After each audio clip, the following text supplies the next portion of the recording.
Hi there, this is Jim the Keys bartender. Hi there, this is Jim the Keys bartender coming to you on, what's the date? It's Thursday the 30th, or the 29th, August 29th.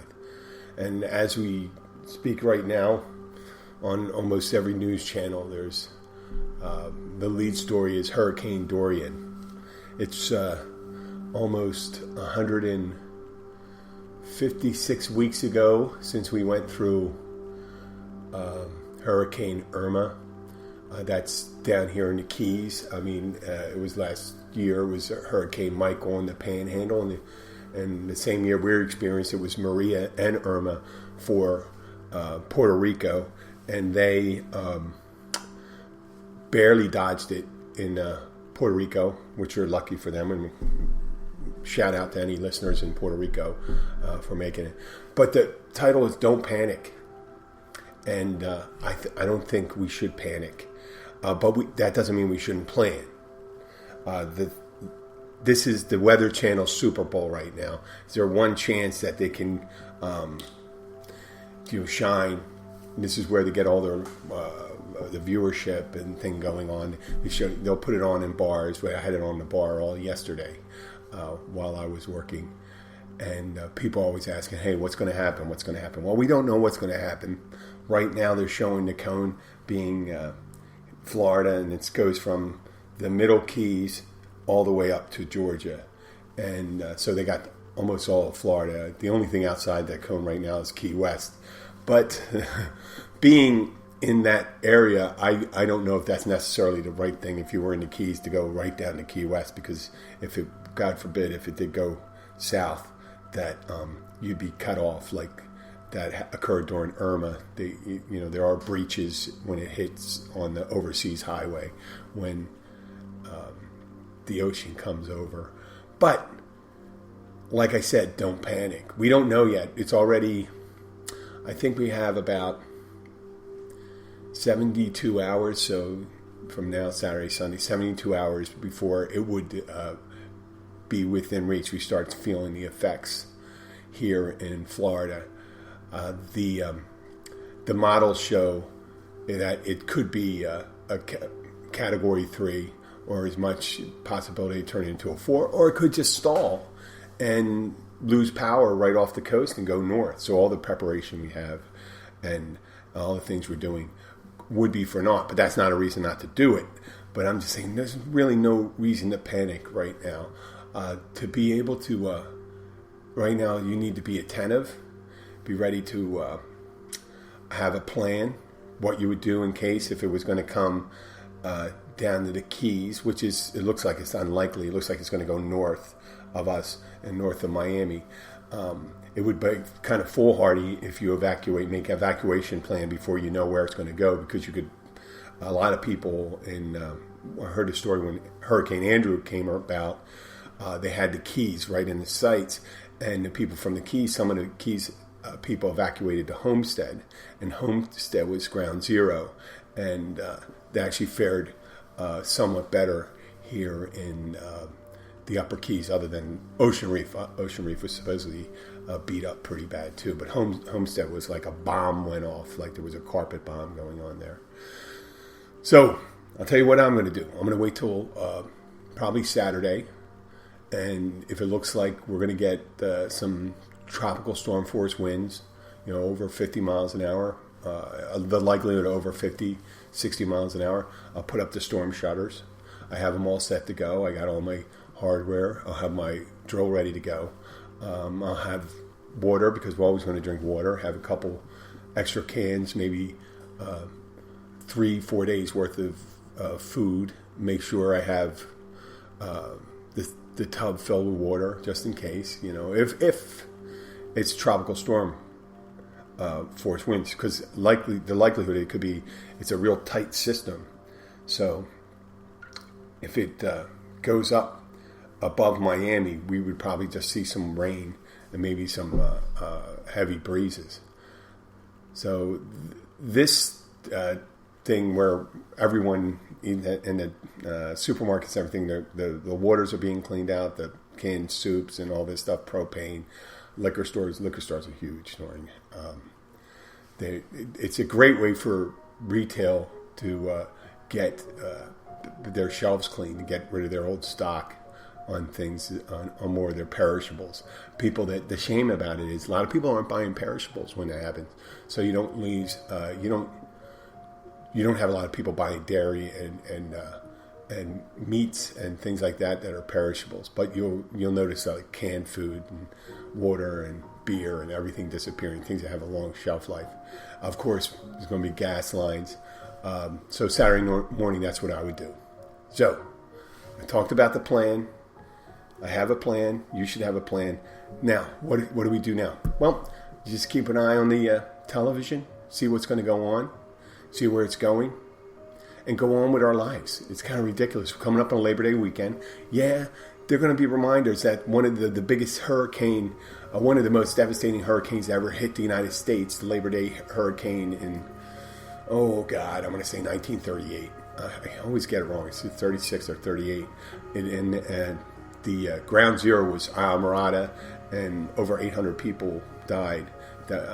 Mainly the workers that were converting the Flagler Railroad over to a highway down there. So you'll be reminders of that. You'll see stories about what happened. Like, this is what happened at Michael, and this is what you should do.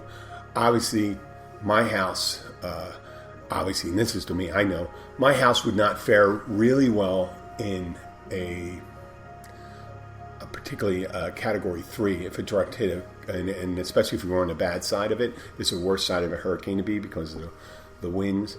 But if it looked like it was a strike, I would leave. But otherwise, a Category 1 or tropical storm, I think we'd fare pretty good. And we're at one of the higher points in the Keys. We're at 12 feet. So we'll be pretty good with not worrying about the water unless there was some devastating tide thing that went on. So I don't know about that. But then again, we can only plan for what the eventualities were. Like I said before, if you make your plans to evacuate too early and you go up to, let's say, Melbourne or West Palm, and I hope it doesn't hit there either. I hope it just stalls and goes north and goes out into the ocean, which there's a possibility that could happen. It just slows down when it hits the high that's above it. And instead of just going slowly, meandering all across the Florida peninsula and dropping all that rain and hitting it with that sun, Category 3, Category 4 winds. But at this point, the panic part doesn't add any value to your life. And in some ways, it prevents you from making logical choices. And the logical choice would be to make yourself safe and make the rational decisions to do that.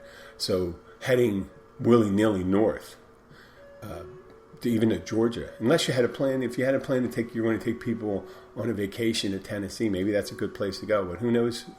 The likelihood it would not go across and the peninsula and gain strength when it goes into the Gulf of Mexico, and then it could meander on up there. That would be just more of a rain event after that.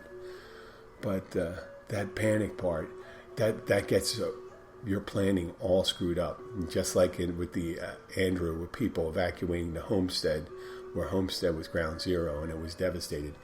You don't want to make the wrong decision to go anyplace.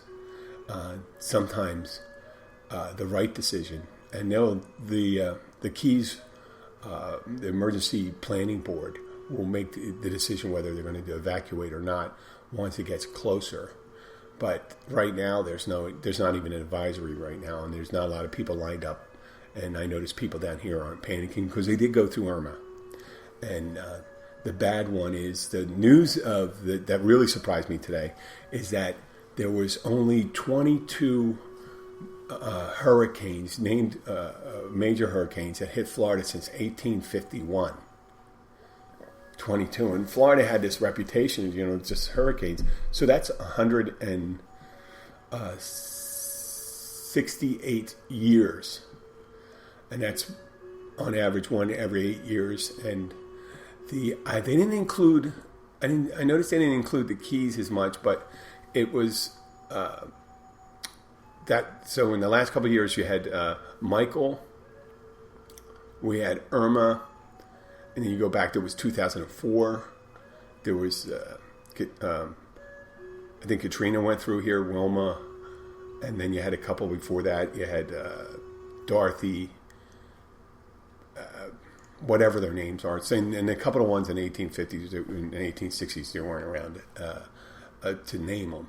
I mean, there wasn't a National Weather Bureau.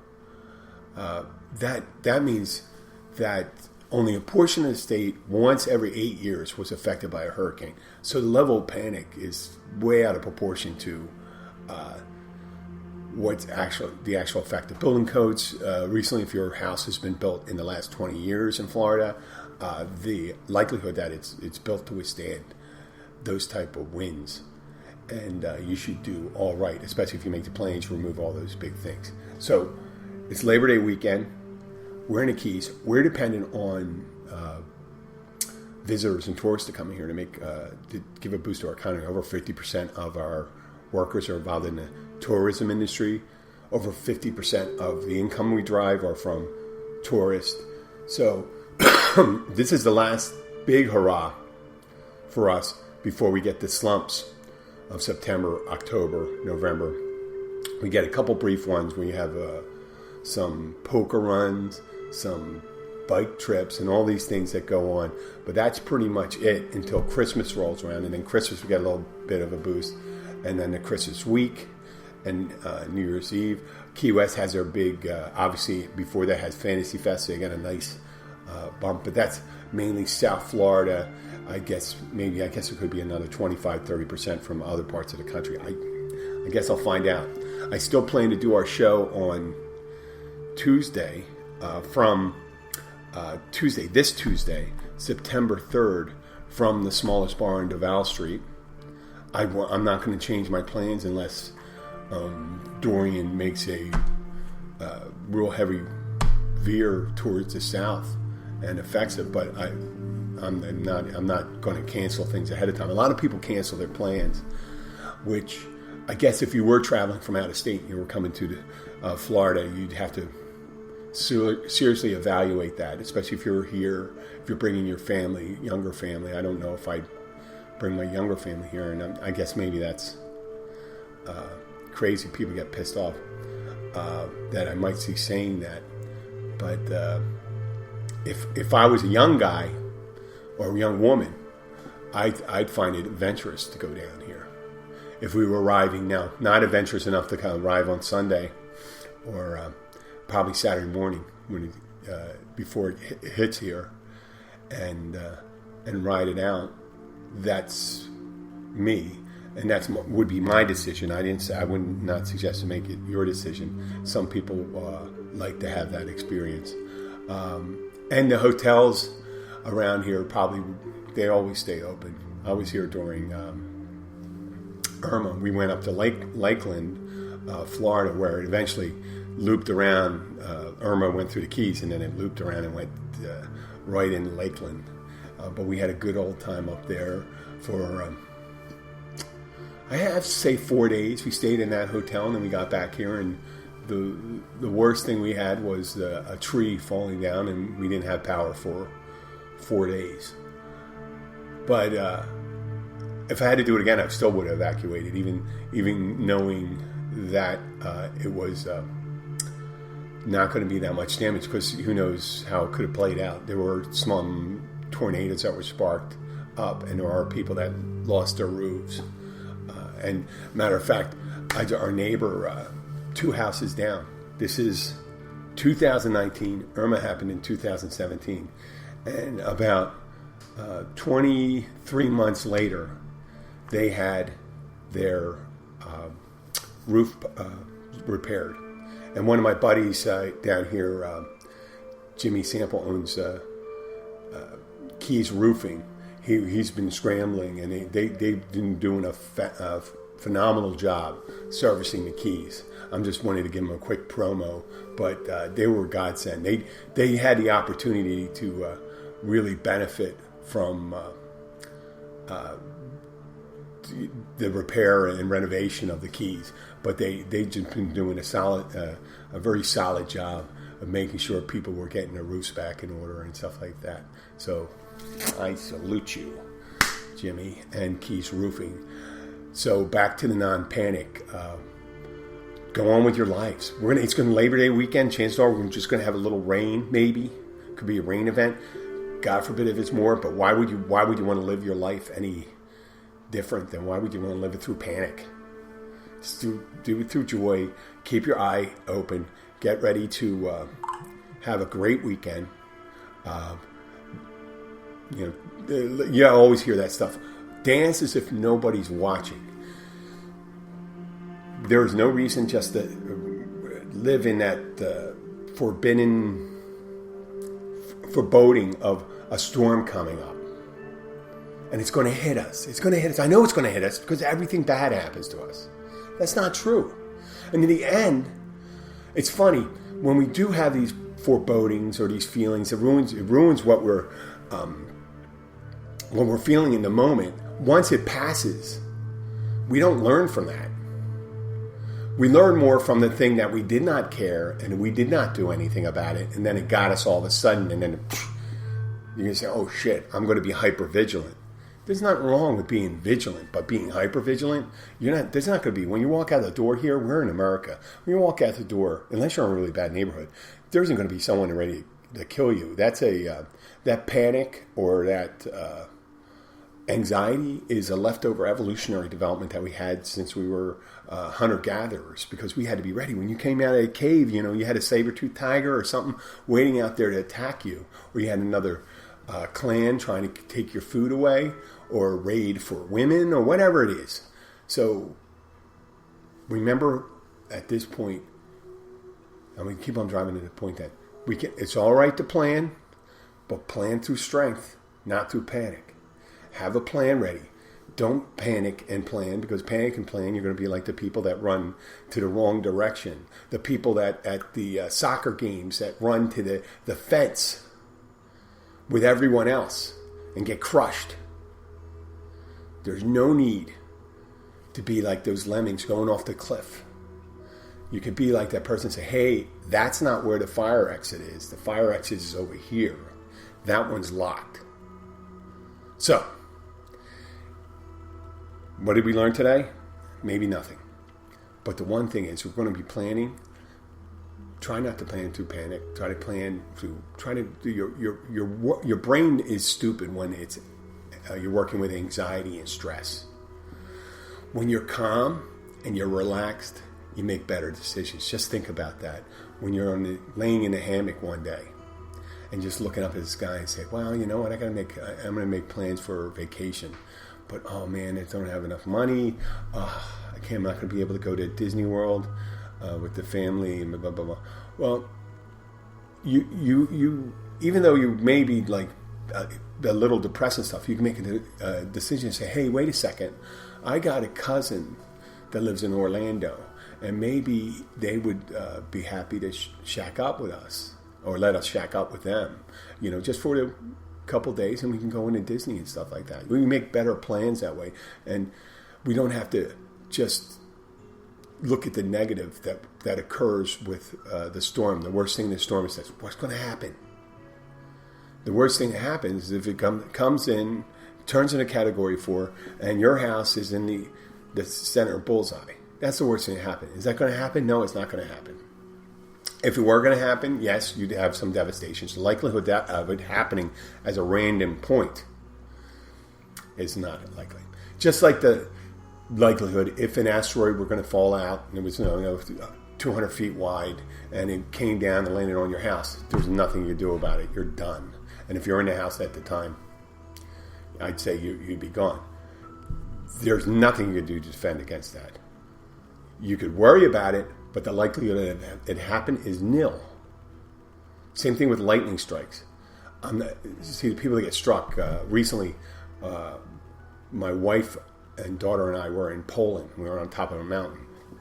And a couple weeks after we were up there, there was a storm that came in all of a sudden, just blew in to the mountain, and there was a lightning strike, and it killed 4 people. They didn't know. People say, why are you stupid? Why were you up on the mountain when there was a storm coming in? Well, they didn't know. It takes a while. The part of the mountain they were up. There's a tram lift that goes up that takes about 50 people at a time, and it takes a while to get up and it takes a while to get down, and actually it's about a quarter mile to a half mile up to the very top of the mountain, so you have to work real hard to come back. It's quite an effort. So when these storms come blowing in, these people were taken it unawares. The lightning struck and killed 4 of them. There's nothing they could have done about that one. They went up on the wrong day. They weren't being careless and thoughtless. I know I was up there on a cloudy day, and if that storm had come when we were here, there's very well a possibility we could have been hurt. But you don't have to live your life that way. You don't have to live your life that way. You don't have to shut down for Labor Day weekend. You just got to keep an eye on it. And especially where the tracks are right now, if you're north of Miami, you can take serious consideration that's going to happen, but you really can't do anything yet other than prepare. If you want to put up your shutters, you want to secure your windows, secure your furniture outside, makes sense. It'd be good maybe to get some water, have enough canned food for like 4 days, enough water to flush your toilets and things like that if you lose any of those things. But the infrastructure is pretty strong down here. Maybe move your vehicles if you have you're parked in low-lying land. Move your vehicles to higher ground. But otherwise than that, what are you going to do? I mean, you can't really take off yet unless you're going to be going a couple states over. You could be going, if you end up going up, if you're in Melbourne, you can end up going to Jacksonville. And Jacksonville could be the center of it. Or if you're in Jacksonville, you can end up going to Melbourne when you come there. You really don't know until it gets closer. And even then, we don't know. I mean, it's a possibility it could go a different direction. Not likely. So worrying about something's not going to it's not going to solve anything. It's just going to help us make a bad decision. Let's make a right decision. Don't live through panic. Don't listen to people that want to get you upset about it. When you have your relatives call up and they say, hey, listen, what are you going to do? What are your plans? Where are you going to go? I said, well, I'm not going to do anything right now other than make sure that I have all my hardware I need to put my slats up when they get close, and I'll do that on Saturday before I go to work. And I plan to go to work. I'm not going to shut down and not go to work just because there's a storm coming. I'm going to go and probably into work on Sunday night.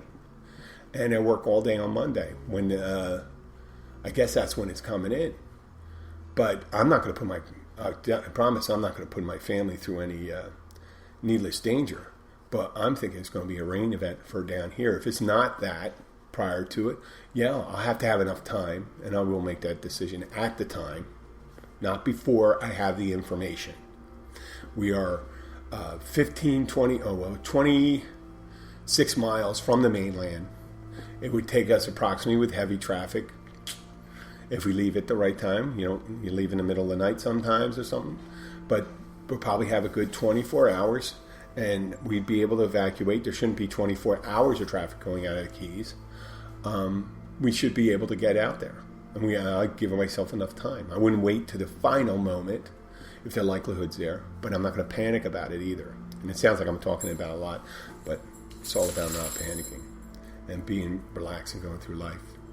The rest of the day here, I got my plans today. I'm not going to change my plans and probably get a couple cases of water, maybe a couple cans of food, if the just for the long shot thing happens. But otherwise than that, I'm going to live my life.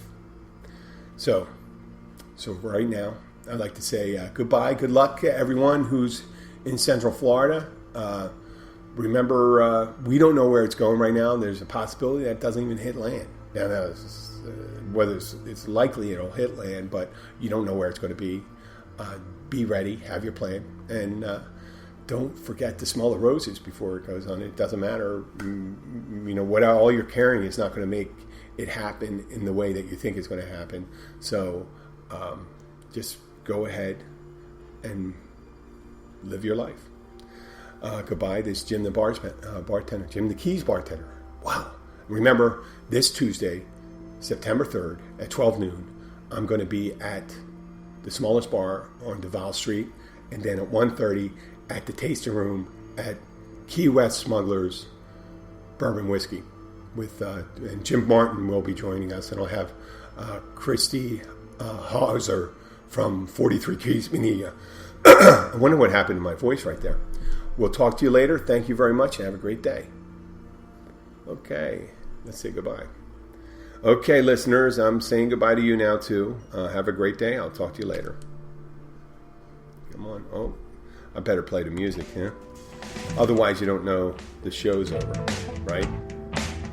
Goodbye.